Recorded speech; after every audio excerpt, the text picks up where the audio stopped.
sobre a importância da autodescrição e a audiodescrição, que é um recurso de acessibilidade para pessoas com deficiência, principalmente deficiência visual, que isso enfatiza e reforça a acessibilidade do evento. Muito obrigado.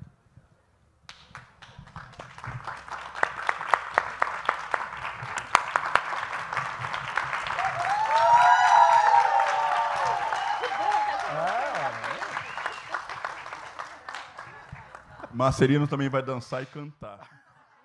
Só para vocês saberem. Bianca Santana, Marcelino Freire e Tom Farias.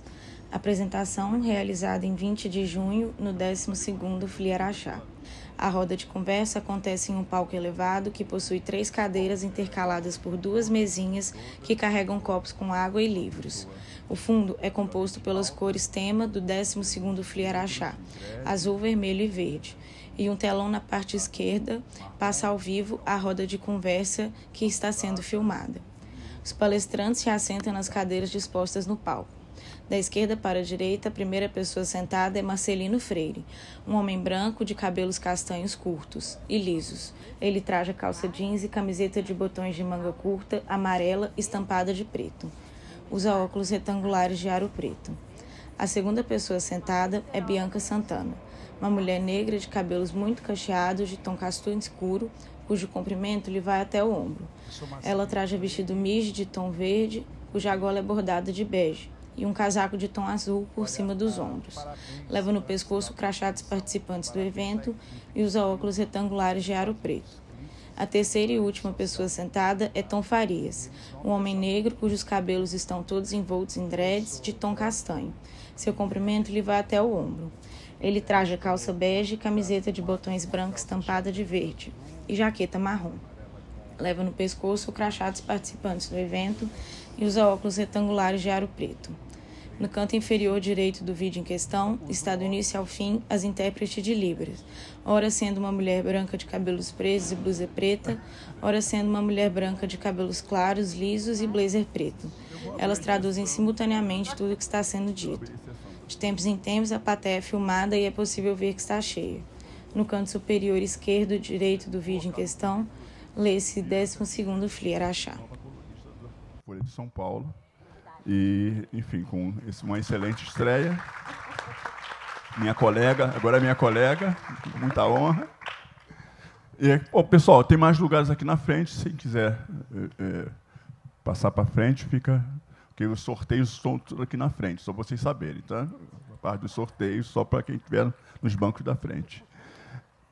Bom, quem está habituado a seguir as nossas redes, enfim, participar dos nossos festivais, esse é o 12º aqui na cidade de Araxá. A gente tem muito orgulho da cidade nos acolher, nos receber e tornar esse festival tão especial e tão importante como a gente tem desenhado e pensado ele, não só, né, de fora, mas com membros também da cidade. Então, só primeiro esse agradecimento a todos e todas nesse sentido. Isso aqui é uma conversa, porque a gente pauta isso como um encontro, então não tem um mediador propriamente dito, mas sim vocês podem ficar à vontade para fazerem perguntas, como nós temos Madame Bianca, a gente vai, então, falar um pouco da área, né, que a Bianca é uma biógrafa, é uma ensaísta, enfim, uma pensadora da questão do gênero, da mulher, da questão da negritude, e Marcelino, né, um romancista, né, com o primeiro romance desse rapaz, acho que o segundo, né?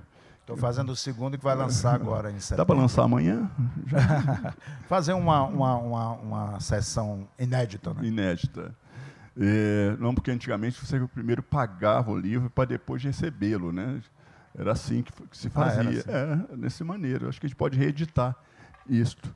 Mas, então, e vou falar um pouco também do meu romance mais recente, que é Toda a Fúria. E, então, nessa conversa, a gente faz essas intermediações. Uma coisa que me chama bastante atenção numa pessoa como a Bianca, que já nos conhecemos, enfim, né, temos um afeto, uma relação muito intelectual muito próxima, no sentido, né, de se pensar coisas que o Brasil precisa para refletir enquanto nação, né? E esse teu reencontro de ser uma mulher negra, né? Então, eu estou falando porque o livro está na 2ª edição, este livro, e eu queria que você falasse um pouco, né, desse processo, porque acho que tem muita gente que está aqui na plateia, muita gente que está nos assistindo agora pelo nosso canal, deve também imaginar um pouco dessas coisas. Quando eu fiz mais ou menos o regulamento, eu falei, olha, eu acho que as pessoas... É uma responsabilidade muito grande essa autodescrição, né? Então, por exemplo, o palco aqui não foi autodescrito, né? Mas tem um palco com fundo vermelho, tem inscrições em letras brancas, que é a marca do Flieraxá, tem 3 pessoas no palco, com 2 mesas, enfim, com livros, garrafas. Então, essa é a descrição também do nosso palco. Mas, quando a gente faz uma autodescrição, a gente fica pensando, né? Cada um se descreve de uma forma. O Marcelino fez ali um gracejo, uma brincadeira na autodescrição, né? Então, quem está de lá fica também imaginando isso, né? Bom, o cara deve ser realmente bonito, né? Para ter esse destaque todo. Então, propaganda enganosa, né? Queria que Bianca começasse abrindo, porque acho que é importante. Acho que isso está um pouco dessa autodescrição, né? Esse reconhecimento como, né? Obrigada, Tom. Vou pedir licença para ler. Posso? Não, você é que manda, né? Esse livro foi publicado pela primeira vez em 2015. Está indo aí atrás. Só desculpa. O som está aí atrás, gente? De Bianca? Tá bom. Ok? Obrigada. E esse texto foi escrito em 2014, há exatos 10 anos. Eu acabei de completar 40, mas eu vou ler um texto breve para vocês, chamado Quando Me Descobri Negra. Tenho 30 anos, mas sou negra há 10. Antes, era morena. Minha cor era praticamente travessura do sol. Era morena para as professoras do colégio católico, coleguinhas, que talvez não tomassem tanto sol, e para toda a família que nunca gostou do assunto. Mas a avó não é descendente de pessoas que foram escravizadas? Eu insistia em perguntar. E de indígena e português também. Era o máximo que respondiam sobre as origens da avó negra. Eu até achava bonito ser tão brasileira. Talvez por isso aceitasse o fim da conversa. Parar aqui. Então, em alguns lugares, quando eu chego, eu tenho essa pele... Eu sou uma pessoa negra que me autodeclara parda, né? Me autodeclaro parda. E isso é muito importante, reafirmar que no Brasil, negros são as pessoas que se autodeclaram pardas ou pretas, porque elas vivem em condição muito parecida, pretos e pardos no Brasil. Por isso faz sentido esse agrupamento. Mas em determinados espaços eu chego, mas eu não sou assim tão escura. Será que se você alisar o cabelo, você não passa por branca? Em outros espaços, eu sou tão obviamente negra que as pessoas perguntam, mas você não tinha espelho antes dos 30 anos para saber que você é negra? Eu sempre soube que eu não era branca, mas eu passei muito tempo num lugar de não pertencimento racial, de não conseguir me identificar. Porque essa é a história do branqueamento do país, né? Essa foi a política do Brasil, que foi efetiva por muito tempo. Essa falsa democracia racial, que nunca existiu, e que alijou pessoas negras de identidade. E foi uma conquista muito importante do movimento negro que as pessoas hoje consigam se afirmar negras cada vez mais. A população brasileira é cada vez mais negra porque as pessoas se percebem cada vez mais pretas e pardas. Eu queria só fazer uma complementação, só um minutinho, doutor Marcelino Freire, porque a não autoafirmação é também uma maneira de apagamento. Quer dizer, o sistema te impõe um apagamento tal que você se nega. Né? E você fala um pouco disso no seu livro. Né? E aí, quando você quebra a espinha dorsal do sistema, dizer, não, vocês estão ferrados comigo, porque eu sou uma pessoa negra. Né?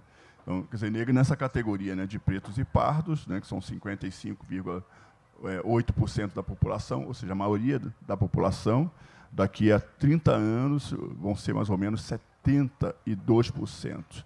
Daqui a 30 anos. Vamos imaginar daqui a 50, 100 anos o que vai ser do Brasil com essa população toda se reconhecendo. Então, deve ter uma cidadezinha assim, ó. Tem uma cidade aí que mora os brancos aí e tal. Acho que vai ser fazer um ponto turístico, né, para visitá-los, né? Mas o que se pensa assim, o caminho que o Brasil toma, né, sem blague aqui, mas o caminho que o Brasil toma de reconhecimento, de autoafirmação, que essa autoafirmação um dia vai acabar, não vai mais ser autoafirmação. Eu passei 14 dias na Amazônia, estado da Amazônia, depois estado do Pará, e encontrei populações indígenas com todos os fenótipos e se considerando pessoas pardas não indígenas. O indígena é pardo por natureza, mas eles não se colocavam dentro da categoria de indígenas. E eu fui saber por quê, até escrevi isso na Folha, numa matéria da minha coluna da Folha. Há uma área deles que é uma autoproteção contra o extermínio, a violência. Ao não se declarar, eles parecem que eles saem do campo do extermínio e da violência. O que está acontecendo no Brasil é que, cada vez mais, nós estamos enfrentando o sistema e não estamos com medo de morrer. Embora, nos últimos 10 anos, né, a cada 12 minutos se morre uma pessoa negra no Brasil, jovem, entre 12 a 18 anos. A cada 12 minutos, estatística dos últimos 10 anos. Então, é um número muito alto. Isso quer dizer que a gente está enfrentando o sistema, de alguma maneira, é um heroísmo, né, de todos nós, nesse sentido. Então, queria só pontuar isso. Doutor Marcelino. Eu queria comentar, primeiro, parabenizar o tema, né, da Flieraxá. É uma alegria estar com você aqui, Tom, com Bianca também. Afonso e toda a equipe, né, da Flieraxá. E da diversidade, né, essa temática da diversidade. Eu sou homossexual, sou LGBTQIAPN+, né? E é importante que eu fale isso, sobretudo numa festa que está festejando a diversidade, celebrando a diversidade. Adorei a fitinha colorida do crachá. E eu queria aproveitar a minha fala, dentro ainda da diversidade, porque eu estou muito feliz com um livro que não é meu, que eu acho que no Brasil é a primeira vez que eu vejo um lançamento desta natureza, que é uma travesti argentina chamada Nath Menstrual. Eu conheci a Nath na Feira do Livro de Bogotá e fiquei impressionado com os contos da Nath Menstrual. E daí por diante eu ficava sempre falando da Nath nas minhas oficinas de literatura, nas palestras, como estou falando aqui agora. O livro dela, Continuadíssimo, que é o título original na Argentina. Continuadíssimo, eu perguntei para a Nath, na época, em Bogotá, o que é Continuadíssimo? É um filme no cinema pornô que fica passando o mesmo filme o tempo inteiro. Aí, quando você diz que vai ao Continuadíssimo, é porque você vai ao cinema pornô ficar ali, não vendo o filme, ficar participando de tudo que acontece ali. Eu quase ia dizer que era um título muito parecido com o que você gosta de dar para as suas obras. Exato. Continuadíssimo. E não tem um equivalente, no Brasil a esse título.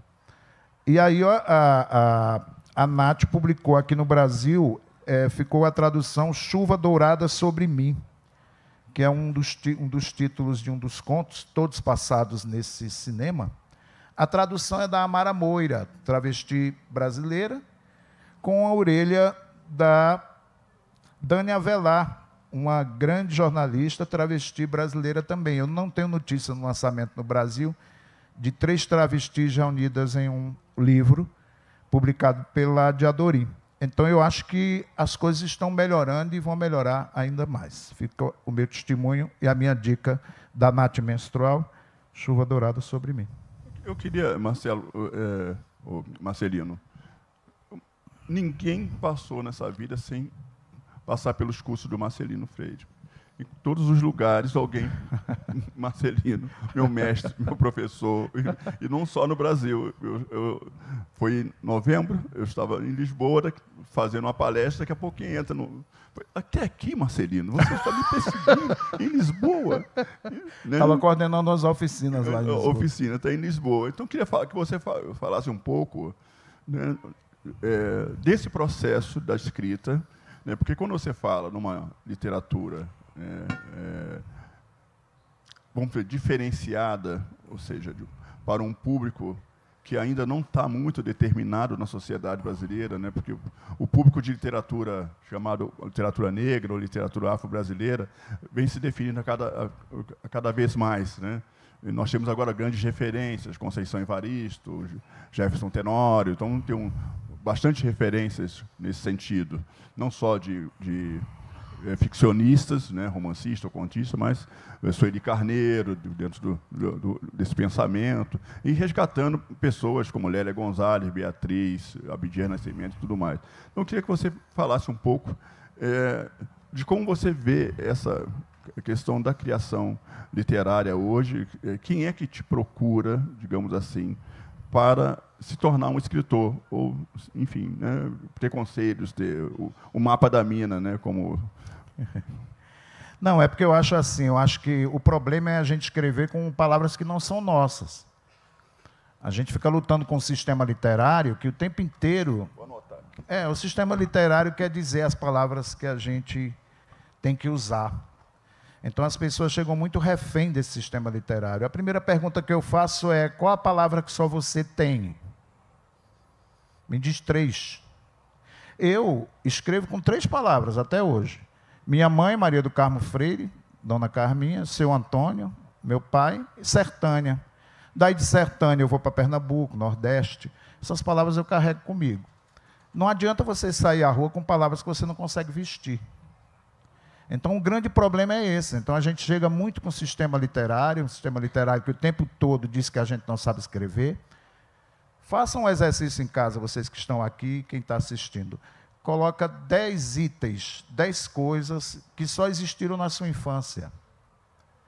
Quando você ler o item número 1, eu não saberei qual é o item número 2, não saberei qual é o item número 3, porque a infância é sua. E eu digo, ali aparecem palavras, desde o nome da avó, ao nome de uma árvore, ao nome de um doce, ao nome de uma rua. A gente escreve para perpetuar essas palavras que vão desaparecer. Então, se a gente está escrevendo com um sistema literário, cheio de lugar comum, fica muito difícil. Então, quando a pessoa começa a descobrir o próprio repertório, saber que o nome da avó é mais bonito que um nome que o sistema literário está querendo dar para a sua avó, e também os lugares comuns todos, porque às vezes a gente diz assim, sei lá, minha avó sussurrou baixinho no meu ouvido. Eu digo, o sistema literário lugar comum está dizendo que a sua avó sussurrou baixinho no seu ouvido. Sussurrar baixinho é lugar comum. Sussurrar só pode ser baixinho, no ouvido é que tem que ser. Você vê como está errado o sistema todo? Então, a minha avó, maroca, que é uma palavra que eu tenho, ela não sussurrava baixinho no ouvido, não sabia nem o que era sussurrar e baixinho nunca. Minha avó cuspia. Então, eu vou dizer que minha avó, maroca, cuspia, eu não vou dizer que sussurrou baixinho no ouvido de ninguém. Então, eu fico perseguindo esse sistema para que essa palavra apareça, e aparecendo essa palavra, escrever corporal, aparece o corpo de quem escreve. E o comprometimento de quem escreve com aquela palavra. Aí a minha grande conversa é essa, nas minhas oficinas, e eu vejo coisas lindas acontecerem. E outra coisa, só para terminar a minha fala, eu coordeno oficinas para encontrar parceiros e parceiras do crime. Parceiros e parceiras da cerveja. Eu quero beber cerveja. Para que quando eu demorar a chegar no bar, as pessoas me procurem, porque possivelmente eu esteja morto em casa. Também é uma cumplicidade ali. Eu estou também querendo pessoas que cuidem de mim. É isso, por enquanto. Isso não é bobo, não, né?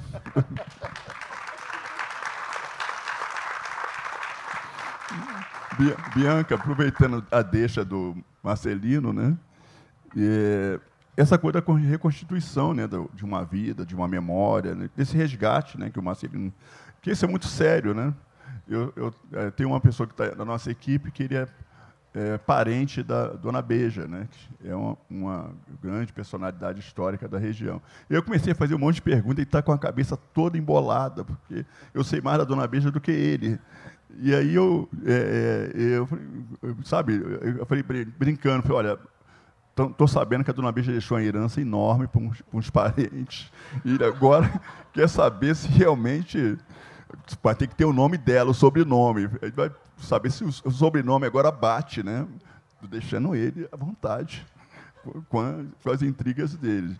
Mas a Bianca escreveu algo que eu considero, talvez, uma das melhores reconstituições, das últimas que eu já li, em termos de biografia, porque a gente não imagina que cada um aqui tem uma história fabulosa para contar, se a gente não começar a pensar e a vasculhar nossos baús em casa, nossas gavetas, com a foto antiga, com um registro de batismo, nascimento, enfim, com a carta de um papel amarelado que esteja lá, nas entrelinhas, né? E eu queria que você falasse um pouco desse processo, né? Não só do processo, mas dessa aproximação com a Sueli Carneiro, né? Que é talvez um dos livros que eu mais me apaixonei em ler. Eu sou um biógrafo, mas senti ali sabe, uma pegada, um calor, uma energia muito forte nisso tudo. Que honra! Obrigada, Tom. Que bonito ouvir desse jeito.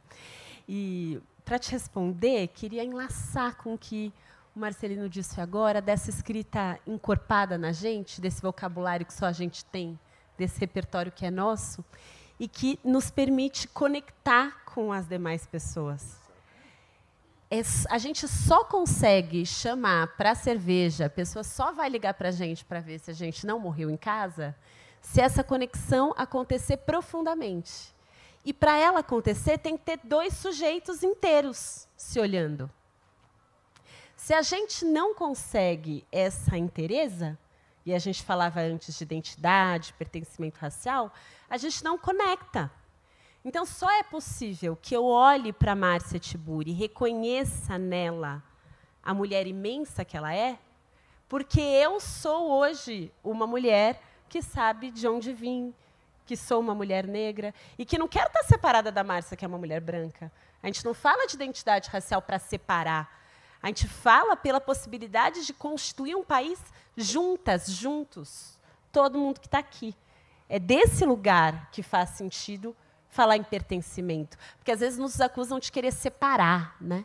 E Sueli é uma ativista feminista, uma ativista de movimento negro, que muitas vezes ouviu que queria separar a esquerda com essas pautas identitárias. E agora não é mais pauta identitária, agora é pauta de costumes, não é? As questões fundamentais, os direitos das mulheres são pautas de costumes. Os direitos da população negra são pautas de costumes, o que é um absurdo. E Sueli Carneiro é essa mulher que dedicou a vida a lutar por um país em que todas as pessoas tenham direito à vida, em que todas as pessoas possam ser livres. Essa é a dedicação da Sueli. E ela fala, neste momento da nossa história, as pessoas que menos têm possibilidades de serem livres são as mulheres negras. Por isso, a luta pelas mulheres negras. Não numa tentativa de separar, mas de fato, constituir possibilidade de vida para todo mundo. E Sueli é essa mulher que nasceu em São Paulo, na Lapa, em 1950, faz 74 anos agora no domingo, ou segunda, porque ela comemora 23 e 24. Ela nasceu no 23, mas foi registrada no 24 e tem festa nos 2 dias. Mas que nasceu de uma família, Dona Eva de Campinas, no estado de São Paulo, e o pai dela é de Ubá, aqui em Minas Gerais. E a mesma terra da Ana Maria Gonçalves, né? Ubá? Não. Não é outra. Ibiá. Ana Maria Gonçalves. Ibiá, obrigada. É. Aliás, a última vez que estive em Araxá, estive com Ana Maria Gonçalves. E os pais dela vieram de Ibiá visitá-la. Foi tão bonito, eu tenho as fotos. Depois eu posso mandar, se vocês quiserem. Foi a primeira vez que eles ouviram Ana Maria falar de um defeito de cor da plateia. Foi tão bonito. Foi lindo demais. Que bom você trazê-la É para esse incrível, palco. Genial, né? Um defeito de cor é um defeito de clássico cor. incrível. Dos meus livros preferidos da vida. Recomendamos muito a quem não leu. São 950 páginas, mas vale cada uma. É pequenininho, né? Pequenininho. Você lê rapidinho, né? Você Não, vai vamos trazer, viu, produção? Ana Maria Gonçalves no próximo Isso. de Araxá para vir falar aqui sobre defeito de cor. Mas eu queria um detalhe que o Marcelino me aguçou bastante, eu acho que vai aguçar vocês. Isso que o Marcelino falou aqui em alguns minutos, né, é um processo longo de criação. Né, e nós estamos aqui representando esse processo de criação. Né? Então, assim, quanto esse processo, né, Volpe, quanto esse processo nos impacta. E, às vezes, escreve um livro há 10 anos e depois reescrevemos, né, Volpe? Volpe é assim. Volpe escreveu um livro, depois reescreveu o livro com completamente muitas mudanças. Depois ele vai falar aqui nessa oportunidade. Mas, assim, o quanto uma pessoa que é a Sueli, que está ali, né, na casa dos 74 anos, né, mas o que ela tem de passado, né? E o quanto, ao ler a Sueli pelo passado histórico, pela sua ancestralidade, vai nos conectando cada vez mais com o ancestral. Né? Em Angola, quanto mais velho, mais você está próximo do ancestral. Então, por isso que é muito tão valorizado a pessoa idosa nos países africanos, porque estar perto do ancestral é que você tem a sabedoria que o ancestral transmitiu para você. E a nossa convidada francesa, que esteve aqui ontem, estava falando que na França é o contrário. Ficou velha interna no asilo, né, de vez em quando visita, e em países africanos é diferente. Então, assim, quando a gente percebe isso, né, e aí eu queria que você falasse um pouquinho desse processo, né, desse resgate, e o quanto isso talvez foi até uma surpresa grande para a própria Sueli, né? Foi. E foi desafiador, porque quando eu publiquei a biografia da Sueli, eu tinha 37 anos, ela tinha 71. E eu sabia dos limites do meu olhar para a história dela e dos meus limites para escrever a história dela. Porque esse vocabulário meu acionado para escrever a história de uma mulher como ela. Ao mesmo tempo, eu precisava me desafiar a isso com os limites todos. Até quando você chegou? 18, século XVIII? Com Já Sueli? conto, Tom, você está apressado. Tô. Calma, Eu fico ansioso. calma. Dá tempo de tudo. Viu, Afonso Borges? Dá tempo, vai dar tempo. E dos limites de conseguir contar a história dessa mulher. E a história que ela queria contar era a história do ativismo. Ela falava, não, entre uma luta e outra, eu namorei um pouquinho, eu comi um pouquinho, bebi um pouquinho, mas isso não interessava a ela contar. E eu insisti muito para conseguir entrelaçar no livro a história do movimento negro, a história do movimento de mulheres negras, a história da redemocratização com as histórias de vida dela. E ela sabia o nome da avó e do avô paternos, Dona Olímpia e seu Horácio, que nasceram em Ubá, e mais nada, não sabia quem veio para trás. E quando eu perguntei, Sueli, mas me conta da origem do seu sobrenome Carneiro. Ela ficou brava. Ela, gente, você não sabe que o povo negro brasileiro não sabe a própria história? Que pergunta idiota, né? Não, mas a gente pode tentar cavocar essa história. E aí que eu fui fazer pesquisa documental para chegar, né, à ancestral mais antiga da Sueli, ou ancestral Manuel Gaivota, um homem possivelmente nascido em África, mas não sei onde, escravizado na região de Grão-Mogol, norte de Minas, que foi pai de Maria Gaivota. Maria Gaivota, que nasceu em 1852, e eu preciso agradecer a professora Ivana Parrella, professora da UFMG, aqui desse estado maravilhoso, que encontrou o registro de batismo da Maria Gaivota, de 1852. E Maria Gaivota e Manuel Gaivota escravizados. Depois da proibição do tráfico transatlântico, não podia mais vir gente escravizada do território africano, mesmo que viesse, aumentou o tráfico interno. E aí eles foram vendidos da região de Grão-Mogol, que já não produzia mais tanto diamante, para a região de Ubá, que produzia café. Então, o pai da Sueli, Horácio Carneiro, nasce em Ubá, filho de Maria Gaivota, sem pai na certidão de nascimento.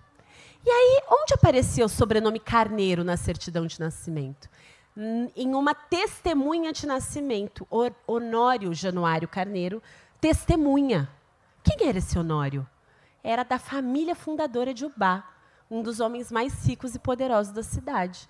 Porque esse homem rico, poderoso, comerciante, branco, ali no comecinho do século, no final do século XIX, por que ele registraria uma criança negra? Porque ele era o pai dessa criança. E a legislação brasileira da época, mesmo, eu não sei se ele queria registrar o filho ou não, era um filho fora do casamento, mas mesmo que ele quisesse, a legislação não permitia. Filhos adulterinos não podiam ser reconhecidos filhos fora do casamento. Então, era muito comum, ou o pai era padrinho, ou era testemunha de nascimento. E daí vem o sobrenome Carneiro de Sueli. Ela não sabia dessa história. E a emoção dela, sabendo dessa história? Sabe que, Marcelino, a tia Nadira, uma tia dela, estava viva, tinha 94 anos na época, ela não me deixou entrevistar a tia. Falou que eu ia incomodar. Tinha me economizado tanto entrevistar a tia, mas tudo bem, fui atrás dos documentos. Quando eu voltei com a papelada, ela ficou tão feliz que me deixou entrevistar a tia Nadir. De tão feliz que ela ficou. E aí eu vou terminar de falar, prometo, mas quando eu fui conversar com a tia Nadir, ela começou a me contar histórias da avó dela. Que a avó tinha uma sinhá, que não deixava a mulherada falar, mas tinha um louro que era muito falante. E a mulherada foi lá e costurou o cu do louro da sinhá. Era essa história que a tia Nadir me contou. E ela foi me contando várias histórias da avó dela, só que ela não lembrava o nome da avó aos 94 anos. E ela foi ficando muito entristecida. Ela falou, como eu não lembro o nome da minha avó, eu não lembro o nome da minha avó. Eu falei, tia Nadir, eu não sei se é essa, mas nos documentos eu encontrei a Maria Gaivota. Ela se iluminou. Maria Gaivota é a minha avó, Maria Gaivota é o nome dela. Dos momentos mais bonitos da minha vida. Lindo, né? Então vamos cavucar, porque tem muitas Maria Gaivota na vida de vocês também, tá? Marcelino, o que é interessante, quer dizer, eu, ensaísta, enfim, biógrafo também, e andei me metendo nessa vida de ficcionista, né? Esse é o terceiro romance. Mas você estava falando aqui, ainda há pouco, dando conselhos, né, para que as pessoas escrevessem romance, porque tem mais paciência. E você tomou vergonha de paciência, foi isso? Eu tenho muita preguiça de escrever. É isso, a preguiça. Tenho uma preguiça de escrever.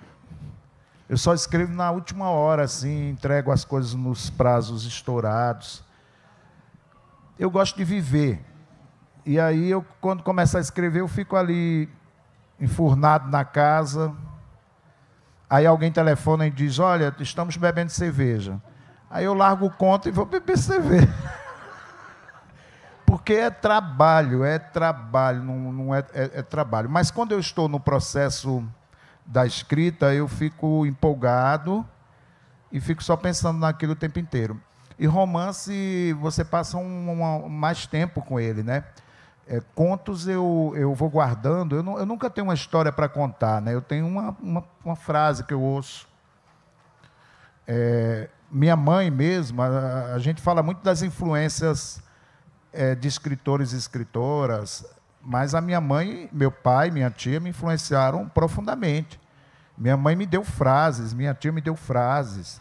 Eu sou nordestino, eu sou de Sertânia, Pernambuco, sertão de Pernambuco, então a oralidade é muito forte. Eu conto sempre essa história. Minha mãe, quando colocava a gente para dormir, debaixo do mosquiteiro, que era muita muriçoca, todo dia à noite ela colocava a gente para dormir, eu pequeno assim, e dizia, amanhã não amanheço viva. Gente, amanhã não amanheço viva, eu começaria um romance inteiro com a frase dessa. É uma literação, é poesia, amanhã não amanheço viva. No outro, eu ficava quase um decassílabo. Eu ficava preocupado e eu saía debaixo do meu mosquiteiro e ia até o mosquiteiro dela para saber se ela estava respirando. Ela não sabia. Aí estava a barriga dela subindo e descendo, eu digo, a véia está viva. No outro dia ela acordava viva, naturalmente, porque se acordasse morta...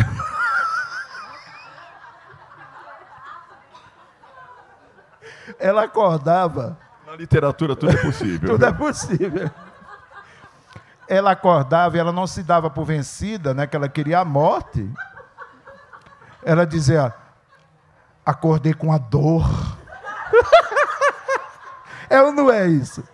É. Olha, dinheiro não tinha, mas dor, muita dor. O nordestino tem duas coisas em casa. Os mineiros também. É uma farmácia para todas as dores do corpo. Cachete, né, que a gente chama de cachete no Nordeste, comprimido. E um oratório para as dores da alma. Então é muita dor. E minha mãe, quando acordava, dizia, eu acordei com a dor. Aí minha tia olhava para ela invejosa e dizia, eu também.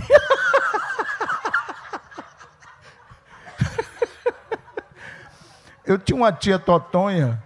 Minha tia Totonha não queria aprender a ler de jeito nenhum.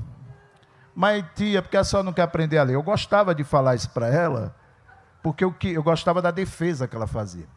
Ela era a tia mais velha, a irmã da minha mãe mais velha. Dizia, tia, por que a senhora não quer aprender a ler? Era minha tia Toninha. Por que a senhora não quer aprender a ler? Capim sabe ler? Capim sabe ler é um verso do Manuel de Barros. Então é poesia o tempo inteiro. Aí, uma vez eu fui escrever um conto, porque eu escrevo por dois motivos. Para me vingar, quando as coisas não estão bem e tudo, me vingar de um amor que foi embora. E por isso que você tem tantos livros, né? tem tantos livros. Não falta motivo de vingança. Não falta. Deu a deixa, né? Não falta.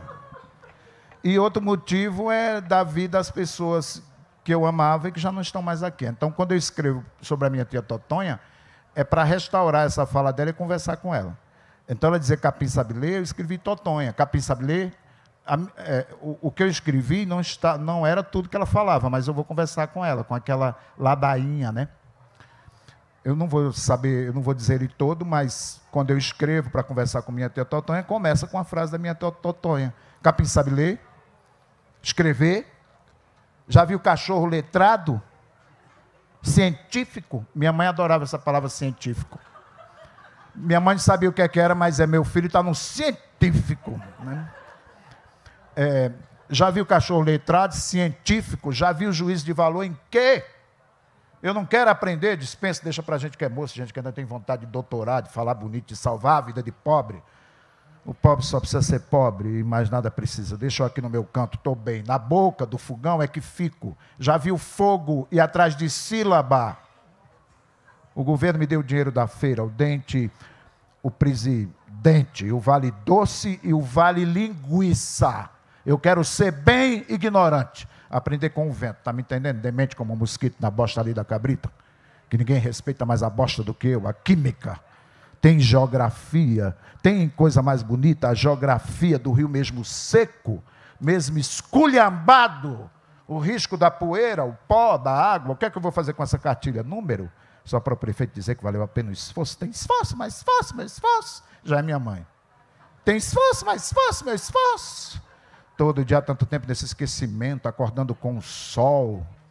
Você vê que quando eu vou lembrando, eu digo que eu vou dizer um pouquinho. Mas o meu corpo começa a se dobrar todo, porque escrever é corporal também.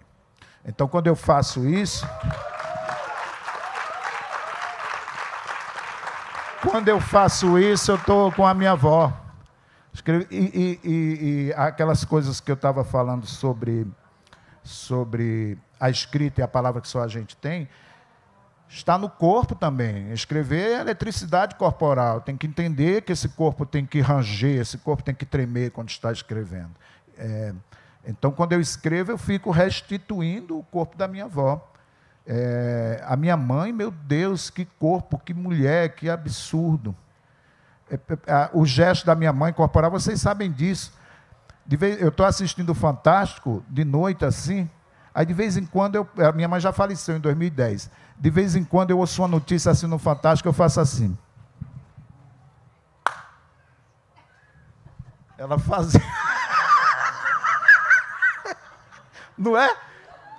Minha mãe muito contrariada com alguma coisa, esse dedo da minha mãe era um dedo grosso, duro, esse aqui, que ela dobrava e mordia aqui para ir atrás da gente. Oh, menino!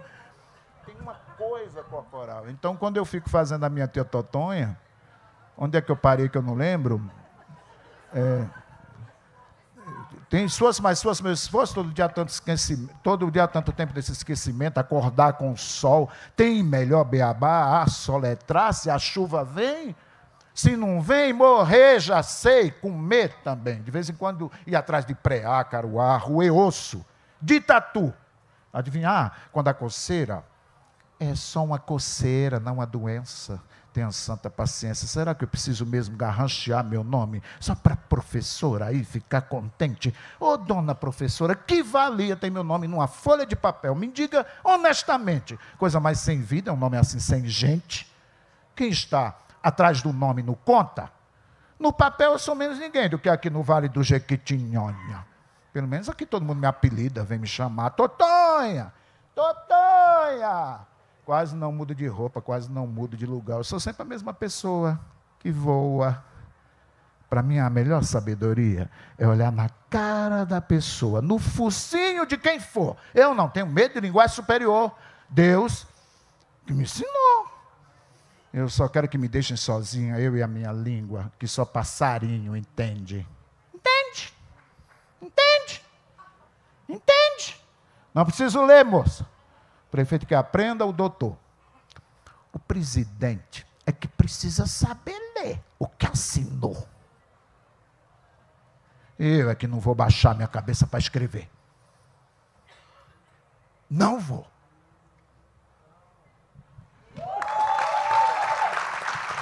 Palma para Totonha, para ela, Totonha. Não é à toa que é prêmio Jabuti, né, gente? Então, não é à toa que esse moço... Mas o conto eu faço nessa urgência, só para comentar, e o romance demora um pouco mais, mas eu grito no romance também.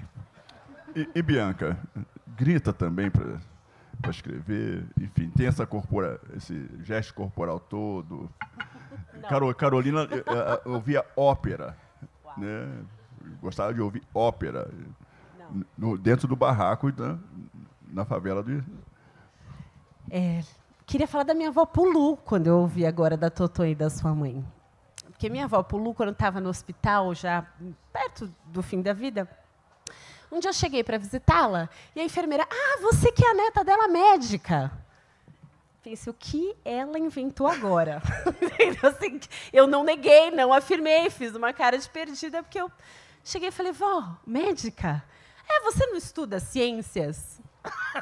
Vó, eu estudo ciências sociais. Não estudo medicina, mas era essa pessoa. Ela devia achar que ela ia ser mais bem tratada no hospital se ela tivesse uma neta estudante de medicina, né? Ciências sociais, quase ciências médicas. Científica, né? Científica. Foi o científica que me lembrou da avó Pulu e também ouvi-lo falar da avó. Minha avó também sertaneja, nasceu perto de Bom Jesus da Lapa, na Bahia. E eu cresci ouvindo minha avó falar do Rio São Francisco. E aí, eu não grito, eu falo baixo, né? Normalmente. Eu pareço calma, porque a água de rio parece calma, né?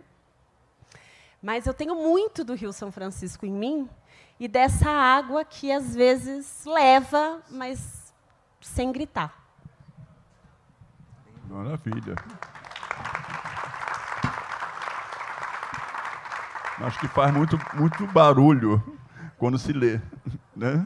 Quando se lê. Mas barulho da casa, né? Eu tenho muita saudade dos barulhos da minha casa. Quando eu fui morar em São Paulo, eu moro há 33 anos, eu tinha saudade do barulho mesmo, da agitação 5h30 da manhã, que acorda muito cedo lá.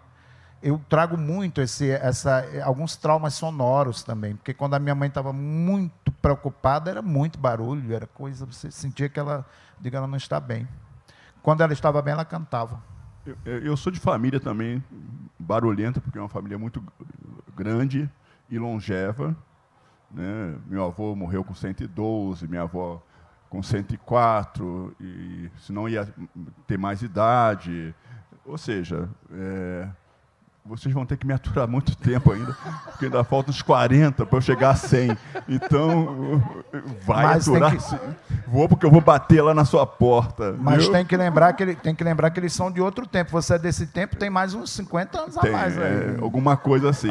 Você estava falando uma coisa que é muito interessante, né, nesse processo todo, né, de escrita. Eu acho que tem muita gente aqui que escreve, né, na plateia. É que eu não tenho muita paciência para ficar ali o tempo todo. Tem gente que fala assim, levei 6 anos escrevendo, não sei, alguma coisa. 6 anos já teria, sei lá, tem uma biblioteca, assim. Né? Eu escrevi uns romances em 6 dias, né? Porque eu não parei de escrever enquanto as ideias iam... E é verdade que você perdeu a biografia da Carolina Maria de Jesus quando você tinha acabado de... Foi isso? Não, era um projeto de 250 páginas. Né? Eu escrevi a biografia da Carolina, que nasceu aqui em Sacramento, né, 80 quilômetros daqui. O pai dela é de Araxá, João Cândido Veloso, e a avó também, Joana Veloso. Quem tiver alguma dica, quiserem pesquisar para mim nos arquivos aqui, eu agradeço, tá, gente? Né? Então, a biografia, um projeto de 250 páginas, quando estava com 180, eu perdi o meu computador. E eu fiquei completamente desbaratado para saber o que faria. Primeiro que eu tinha que entregar o projeto para a editora, e depois, assim, eu tenho embora fui professor durante muitos anos de literatura, mas, paralelamente, também fui jornalista e trabalhei em quase todos os jornais. E a prática jornalística me faz abrir o computador e escrever direto. Então, todo o processo de leitura está acumulado em mim. Então, eu sei exatamente onde pincelar uma coisa ou outra, eu vou lá, só, de repente, vou ver a página, tanto que eu leio e não marco página de livro. Eu leio, fecho o livro, e depois eu sei exatamente onde eu parei no livro. Né? Então, esse processo todo. E eu fiquei desbaratado, e 3 meses depois, falei, o que eu faço? Né? Parece que me veio uma visão. Eu peguei meu carro, saí do Rio de Janeiro, onde eu morava, e fui até Sacramento. E em Sacramento eu fui exatamente parar num prédio onde era a antiga delegacia. E a Carolina ficou presa nessa delegacia. A cela onde ela ficou presa, hoje tem os arquivos, os diários, uma parte significativa do acervo da Carolina. Aí eu sentei, uma cadeira, eu fiquei sentado olhando aqueles documentos todos lá, não mexi em nada, parece que me veio uma visão da própria Carolina, que ela era dessa. Cadeira não, hein? Você é um frouxo mesmo. Perdeu o negócio, está aí. Sabe? Parece que morreu um parente da sua... Senta, outra vez escreva. Se não escreveu até 180, é mais fácil. Você já sabe. Passou tanta dificuldade, você já sabe. Né?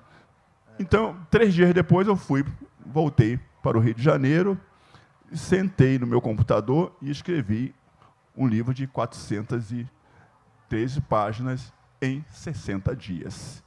Então, aquilo que eu levei, aquelas 100 e poucas páginas que eu levei meses escrevendo, eu escrevi exatamente dentro desse processo. Felizmente, meu livro ganhou vários prêmios, né? Vai ser reeditado agora, no ano que vem, porque eu também descobri algumas novidades sobre a Carolina. Não vou dizer para vocês lerem o meu livro, né? O livro novo. Então, assim, eu entendo basicamente o seu processo, mas acho que cada escritor tem um processo diferente de escrita, de anotação, de pesquisa. Né? Então, quando eu fiz aquela pergunta, era mais ou menos nesse sentido. Né? Como é que se dá esse teu processo de escrita? Né? Porque uma coisa, fazer uma biografia dá muito trabalho. E tem um custo muito grande em fazer uma biografia, né? Que demanda uma pesquisa, e eu gosto de fontes primárias, ou seja, se há um registro de batismo de alguém do século XVIII, XIX, isso chama fonte primária.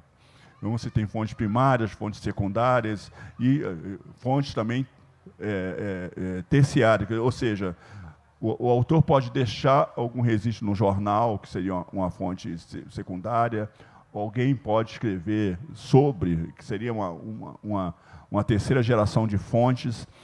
Eu gosto de mapear essas coisas todas e leio bastante. Então, para a Carolina, eu li mais ou menos 200 livros para escrever a biografia da Carolina e 1.100 e poucos recortes de jornais encontrados, desde o século XIX até o século XX, sobre ela. Então, é um pouco desse processo que, quando eu te perguntei, então, era mais ou menos para saber disso.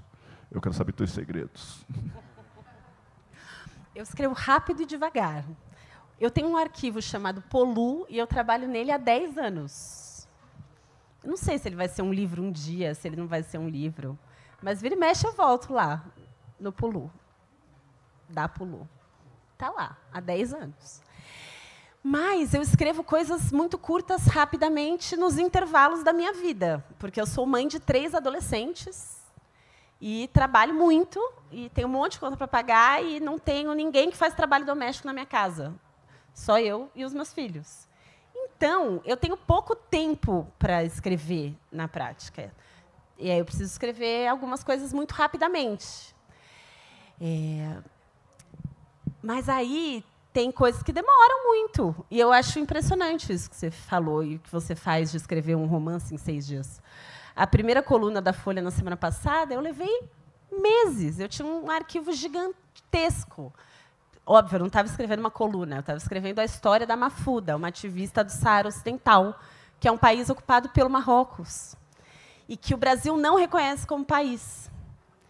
E eu fui até Layune, que é a capital desse país, entrevistei a Mafuda lá e passei meses escrevendo sobre ela.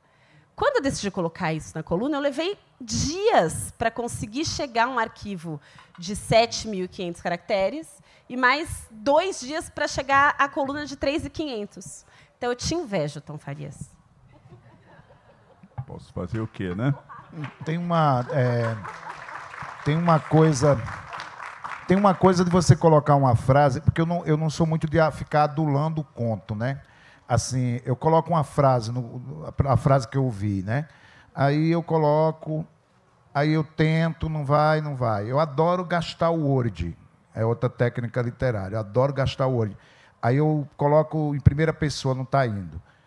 Aí eu abro um Word de novo, coloco em terceira pessoa, não está indo. Aí abro um Word de novo, diálogo, só em diálogo.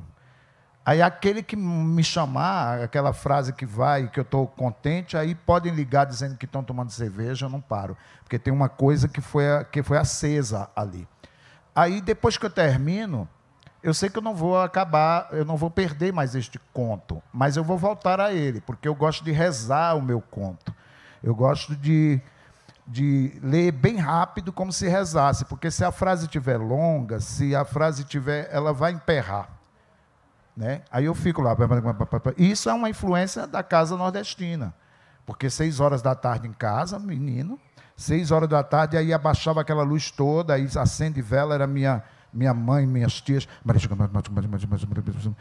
Eu morro de medo quando dá 6 horas da tarde em qualquer lugar, porque era um negócio, né? Apagava e dizia, por que eles rezam tão? E cada um que vai. Então, os meus personagens rezam também, e eu rezo o que eu escrevo. Tem que me convencer como um ritmo. Aí, quando eu sinto, vou reler, vou cortar, vou ver como é que estão aí. Eu escrevo... Dizem, você escreve muito com rimas. Eu escrevo com imãs. Sistema magnético, não é com rima. Imã. A rima também vai aparecer. Se aparecer como sistema magnético. Imã. Então, tem uma coisa, você vê Capim Sabilê escrever, já viu o cachorro... Capim Sabilê escrever, já viu o cachorro letrado, científico, já viu o juiz falando que não quero aprender, dispensa. Tá vendo? Estou fazendo totonha todo rapidinho. Tem todas um sistema magnético ali que tem que me convencer. E o corpo tem que tremer, tem que ter eletricidade corporal. Eu fico vendo, por exemplo, Nina Simone com piano, né? E a voz da Nina Simone. Você tem uma hora que você não sabe o que é o piano, o que é a Nina Simone, o que é a voz, porque tudo é extensão do corpo. O piano é um órgão a mais que ela criou para que o corpo dela pudesse chegar a mais pessoas, e a voz também.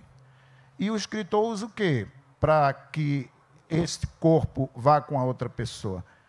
a linguagem. Tem que encontrar essa eletricidade. Quando eu pego um livro meu e entrego para a Bianca, é porque eu não consigo ir com ela para os lugares que ela vai. Eu estou dando parte de mim para ela, né? E como é que eu vou aqui? Ó, já estou dando. Como é que eu vou? Eu estou comprometido com aquilo que foi entregue, só que é uma parte de mim que está indo com ela para onde eu não vou. Então, se um sistema literário, um lugar comum, um clichê, domina essa linguagem, eu não estou entregando nada para ela. Eu não estou comprometido com este livro. Uma parte de mim é todo mundo, né? Uma parte de fundo tudo. Sem fundo. É o Ferreira Goulart. Ferreira Goulart. Já entreguei para ela o livro. Aliás, está vendo aí onde tem o Totonha e outros contos ali. Olha. Gente, olha, vai ter sessão de autógrafo. O Totonha ali. Vai ter sessão de autógrafo, Marcelino, Bianca, agora, porque já gritaram ali que eu já passei do tempo, né? A gente ficaria aqui até 5 minutos falando, mas não dá mais para fazer isso. Mas tem um negócio que é um pouco pessoano, que é o desassossego, né? Eu sou uma pessoa que preciso ficar sossegado, e quando eu estou em desassossego permanente, é por causa da escrita. Então, eu escrevo todos os dias, impreterivelmente, em qualquer lugar que eu estiver, e leio todos os dias, para ficar assim, calminho, conversando com vocês, né? Assistindo essa plateia maravilhosa e agradecendo a todo mundo, Marcelino Freire. Tom, eu queria bem rapidinho, eu queria primeiro, né, tem vários amigos e amigas aqui, escritores e escritoras aqui na plateia, agradecer, abraçar cada um e cada uma, mas eu queria fazer aqui, destacar a presença da Cidinha, que está ali, a escritora aqui, olha, um aplauso para a Cidinha. Pode levantar aí, Cidinha. Cidinha Ribeiro. Cidinha, pode levantar, por favor. Levante aí, Cidinha. Eu a conheci em uma das minhas oficinas, de Cafofo, aqui em Minas Gerais, é uma escritora esplêndida, então estou te abraçando aqui e pedindo licença que estou na sua terra. Obrigado, Cidinha. Bianca quer fazer algum também, apontar alguém aqui, fulano e tal. Enfim. Bom, brigadíssimo demais.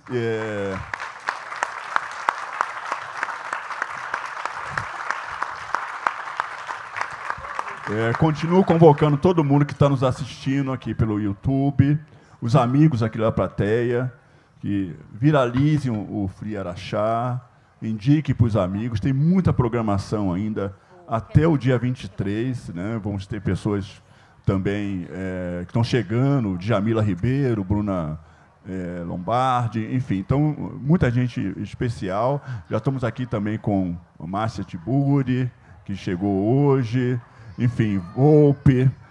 Bom, continuamos com o Free Araxá.